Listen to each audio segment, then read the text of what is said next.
ഏകരക്ഷിതാവ് റബ്ബുൽ ആലമീന്റെ നാമം കൊണ്ട് ചൊല്ലിടട്ടെ കഥ ഇതൊന്നു കേട്ടുകൊള്ളിൻ സോദരേ. ഏകരക്ഷിതാവ് റബ്ബുൽ ആലമീന്റെ നാമം കൊണ്ട് ചൊല്ലിടട്ടെ കഥ ഇതൊന്നു കേട്ടുകൊള്ളിൻ സോദരേ. ആകലോക സൃഷ്ടിപ്പിന്റെ കാരണക്കാരായ നബി തങ്ങളിൽ സ്വലാത്ത് ചൊല്ലി ആരംഭിക്കാം സോദരേ.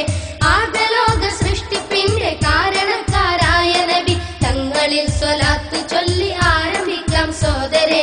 ഏകരക്ഷിതാവ് റബ്ബുൽ ആലമീന്റെ നാമം കൊണ്ട് ചൊല്ലിടട്ടെ കഥ ഇതൊന്നു കേട്ടുകൊള്ളിൻ സോദരേ.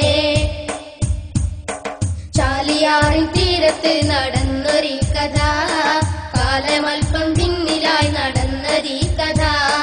ചാലിയാറിൻ തീരത്ത് നടന്നൊരീ കഥ, കാലമൽപ്പം പിന്നിലായി നടന്നതീ കഥ. ജയിലിൽ ഞാൻ പറഞ്ഞിടട്ടെ കഥനമീ കഥ, തെല്ലുപോലും അതിരില്ലാത്ത നോവിൻ സൽക്കഥ.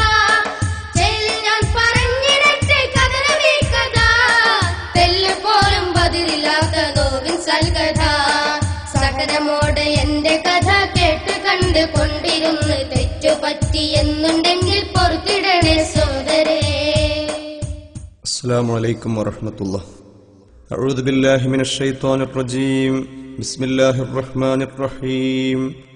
الحمد لله رب العالمين والصلاة والسلام على أشرف المرسلين وآل كل وصحابة أجمعين أما بعد. ബഹുമാനപ്പെട്ട സഹോദരി സഹോദരന്മാരെ, ശ്രോതാക്കളെ, ഞാൻ ഇന്നിവിടെ നിങ്ങൾക്ക് വേണ്ടി ഈ നിറഞ്ഞ സദസ്സിന് മുമ്പാകെ അവതരിപ്പിക്കുന്ന ഈ കഥ നിർബന്ധ സാഹചര്യത്തിൽ സമ്മർദ്ദങ്ങൾക്ക് വഴങ്ങി തന്റെ പ്രിയപ്പെട്ട, തന്റെ എല്ലാമായിരുന്ന സ്വന്തം ഭർത്താവിനെ ത്വലാഖ് ചൊല്ലി ഒഴിവാക്കേണ്ടി വന്ന ഒരു പാവം ഏറനാടൻ മുസ്ലിം പെൺകുട്ടിയുടെ കഥയാണ്. ഈ കഥയുടെ പേരാണ് ഫസ്ഖ്. ഈ കഥാകഥനത്തിൽ അബദ്ധങ്ങളോ തെറ്റുകളോ പാകപ്പിഴവുകളോ സംഭവിച്ചിട്ടുണ്ടെങ്കിൽ സഹനചിത്തരായ എന്റെ സഹോദരീ സഹോദരങ്ങൾ എന്നോട് ക്ഷമിക്കണമെന്ന് ആദ്യമായി നിങ്ങളെ ഉണർത്തട്ടെ. ഈ കഥയും ഇതിലെ ഗാനരചനയും നിർവഹിച്ചിരിക്കുന്നത് KM മഞ്ചേരിയും സംഗീതം